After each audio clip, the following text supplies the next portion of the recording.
Hello.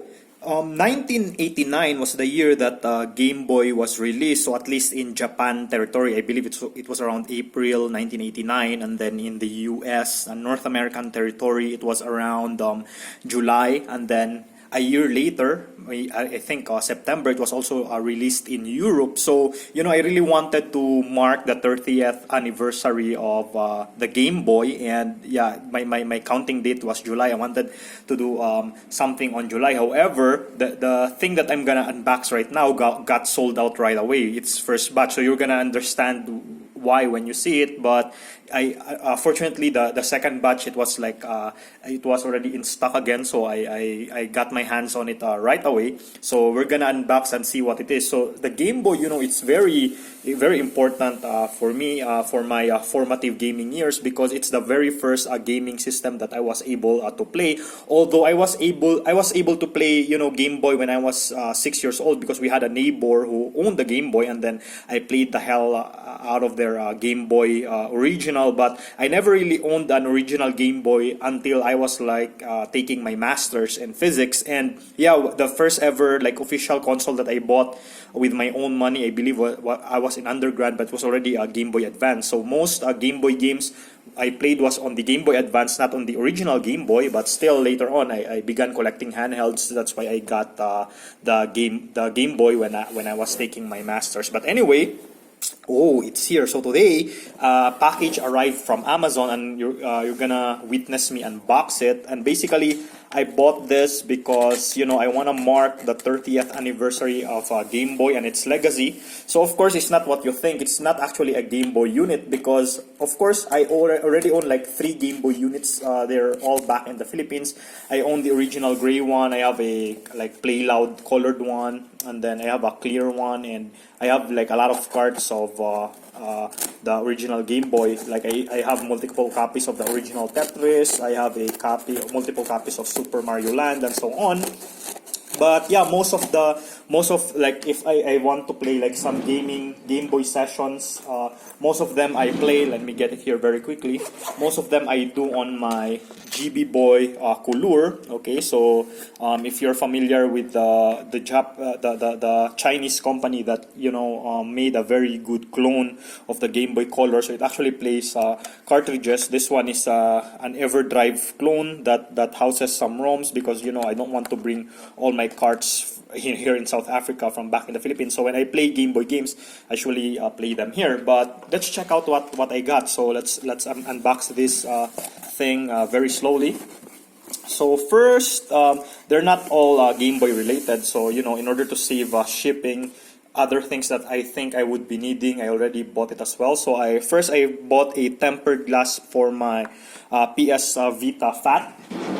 So my PS Vita Fat, I got it for only like 3,000 pesos. It's second hand, because I also have a PS Vita Slim. That one had a screen protector since day one. But my PS Vita Fat, I got this for 3,000. It was still cheap way back when it wasn't hacked yet. It wasn't exploited. But now that you can hack the PS Vita, it's harder to find something like this in this condition that sells for like 3,000 pesos. But anyway, this one is tempered screen for it. Okay, for PS Vita Fat. It doesn't say anything PS Vita, so hopefully it's the right thing. But anyway, I'm gonna install that later. But yeah, that's not Game Boy related, but I bought it anyway. It came included. This one, I'll explain this later, but this is some other screen protector that I bought. It's also I love the casing for it, but it's also glass. And here we have Anyvolt. This one is actually I don't want to open it, but basically this is a double A battery charger, but it is powered. So let me just open it so that you can see. It can be powered by a power bank. So I saw this in I wanted a charger that does not depend on outlets. So basically you put your double A's inside. Okay, you charge it actually can become a charger. It can output from the AA, but the nice thing that I love about this is you can charge it using a micro USB port. So it's gonna be slower, but it's convenient because I have like power bank. So if I have consoles like this one, that uses AA, I don't need to worry if they run out of battery. Then I don't need to worry about them getting low bat with that charger. Of course, even though I have this, guys, I have sorry about that. I have these AA batteries that you can charge using USB. These are really cool, but unfortunately, this has a relatively small, capacity at 1,450, but they still do the job well. I can still play a lot of time, and I also love that they're green, so they match the color of my GB Boy Color. But that's there. So I have now a portable charger for my AA. And of course, I bought some Eniloops AA made by Panasonic. So this is some high class AA rechargeable batteries right here. And yeah, so the minimum is 1900 milliampere hour, 1900. So I think it can go up to 2000, and I'm gonna use this to charge them, and on top of my USB rechargeable AA's. But anyway, the cream of the crop, like related to the celebration of the Game Boy, is this guy right here. So let's open this so that you'll see why. Okay, so it comes in this there's a nice bag that came with it, and you can see from the shape, it looks like a Game Boy could fit in there, right? But like I said, I already have 3 Game Boys back in the Philippines, so I know I don't really need them. Okay, let me see. Here you have some SD card. I believe this is 32 gigabytes, so it comes with a package as well. A bag for it. Okay, it's like a goodie bag for it. But let me get out like the ultimate content of the package. So let me take the container right here, and this is it. So when this came out, like back in like around May or something, I wanted to have this in time for July, but it sold out very quickly. So luckily they had a new stock, and I always wanted this, to celebrate the 30th year of Game Boy. So what is this basically? This is called a GPI case made by a company known as Retroflag, and basically what they do is they make these awesome cases that imitate classic consoles like the NES, the Sega Genesis, and so on, but inside they are being powered by a microcomputer known as the Raspberry. So in this specific case, it is powered by the the low performing, the lowest powered Raspberry Pi Zero or Pi Zero W. But I say they're low powered by that, but they can still run some very good emulators. And the nice thing about this is, so they really got the look and feel of the original Game Boy. And basically this is just the casing. So you buy the casing, and then separately you order a a Raspberry Pi that will serve as its brain. Okay, so this thing you put inside the GPI case, and now you have a portable emulator that can emulate all the way up to, I believe, PS1 and SNES. So PS1 is not perfect emulation, it can run a lot of things, but I wouldn't be playing PS1 here. I'll be playing, even more classic games than that, like Game Boy and Game Boy Color, Sega Genesis, and so on. So it's got like the cord, so it has like its own screwdrivers and stuff that you need to assemble the the Raspberry Pi Zero inside. It's got the USB to the jack connector to power it, and of course we have the main unit right here, the GPI case. So of course I won't be able to turn this on, because of course you still need to set it up so that it will have its brain, so to speak. So this guy, the Raspberry Pi Zero, you need to set this up. So you put an image on your memory. That's where you put your backups of your games and stuff. And then this Raspberry Pi goes inside. So you can see they really obtained, the look and feel of the original Game Boy. It really looks like the original Game Boy. But the nice thing is, it looks like a cartridge, but this whole thing actually snaps out. So you open this thing. Okay, let me see if I can do that here. Let's put that aside.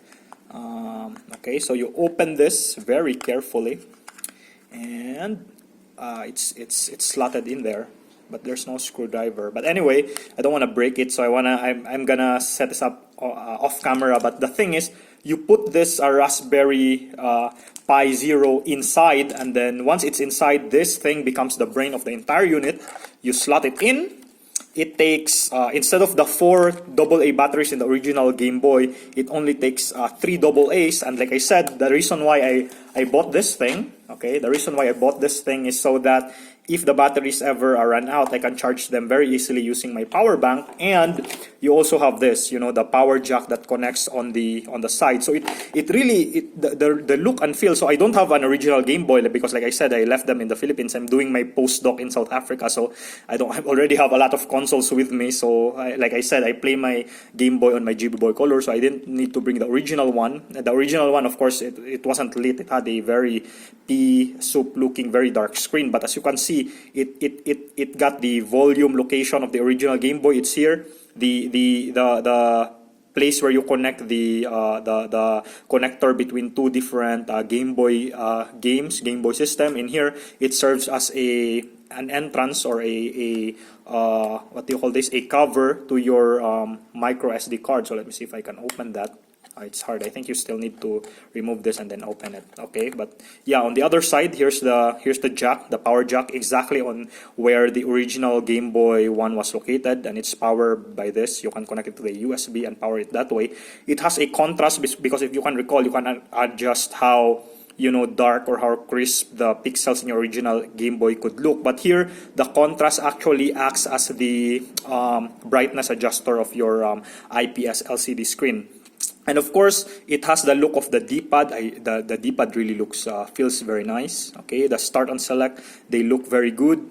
And the original Game Boy, if you recall, it only has A, B buttons, but here you have X and Y for, you know, so that you can play better all the later games that came after the Game Boy. And of course, you have your L and R switch right here, okay, at the back. So they really feel very good. Okay, the L and R, so you can like play, you know, some Game Boy Advance games if you really want to have shoulder buttons, although you can map them on X and Y. But yeah, that's really very good. So that's the thing right here. And before I go, I said I'm gonna explain what this is for. So this is actually, this other thing is actually a screen protector for a DSLR digital camera. I don't have a digital camera. I do my videos using my phone. But anyway, this one is a tempered glass screen for a camera, but it just happens to fit, you know, exactly the screen here. So this tempered glass, I'm going to remove this and then install this tempered glass right here so that my GPI will have a very nice connection. So I believe you can do, if I have a extra Game Boy packet back in the Philippines, because if you notice, the D-pad is a bit loose, but I think it's fine. But yeah, I read that if you open this thing and then you take the case off, you can replace actually the D-pad with the original Game Boy Pocket D-pad. But yeah, so I'm gonna do the setup off camera, or maybe I'll take a video, but no, I think it's gonna be a hassle, you know. So I'll just show you a Raspberry Pi Zero, this thing right here. So you put the USB there. So on its own, you know, you can connect a lot of things in it. There's even a mini HDMI output.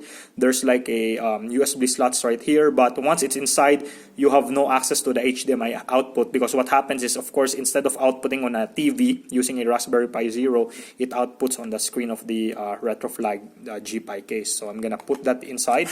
Okay, so the setup is you open this thing. Oh, there, I got it open.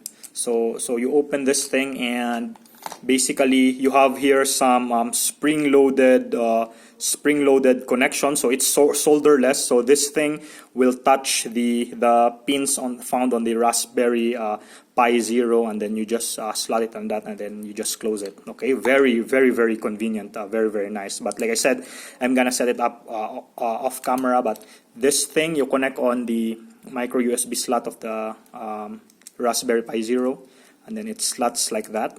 Okay, it will line up like that, and then you cover it, and then you screw it with the screws that came with it. But yeah, it's very, very awesome. I'm so excited to set it up, and maybe you know, later, if I'm able to already have it working, I've already put a Raspberry image right there, which can be easily found in their website. The moment I do that, then maybe I'm gonna create another video, and I don't know, showcasing the how this thing runs. But as you can see, it's really very good. So it's nice that in 2019, 30 years later, you have something like this that can play not just the original Game Boy, but games 8-bit, 16-bit, and some 32-bit, all the way up to PS1. So I'm gonna end my video right here. Thanks for watching, and again, this is the Retroflag G-Pi case that looks like an original Game Boy, which I got in celebration of the 30th anniversary of the when the Game Boy was originally released. Okay, thanks for watching. I'll see you next time, and bye bye.